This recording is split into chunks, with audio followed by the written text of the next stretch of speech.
اعرف انك لو مش بتقرا كل يوم 10 ايات على الاقل من القرآن، فانت من اللي ربنا قال فيهم: وقال الرسول يا رب ان قوم اتخذوا هذا القرآن مهجورا. واعرف انك لو بتأخر الصلاة عن وقتها علشان شغل او مكالمة او مسلسل، فانت من اللي ربنا قال عنهم: فخلف من بعدهم خلف اضاعوا الصلاة واتبعوا الشهوات.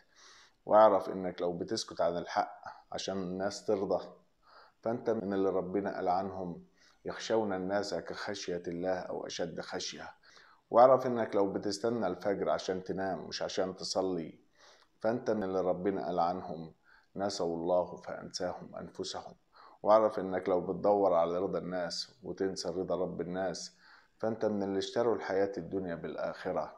واعرف إنك لو شايف المعصية عادة، فاعرف إنك قربت توصل لمرحلة بران على قلوبهم ما كانوا يكسبون. واعرف إنك لو بتقول هتوب بعدين، فأنت من اللي حتى إذا جاء أحدهم الموت قال رب أرجعون. ما تبدأش النهاردة، ابدأ دلوقتي، لأن بكرة مش مضمون.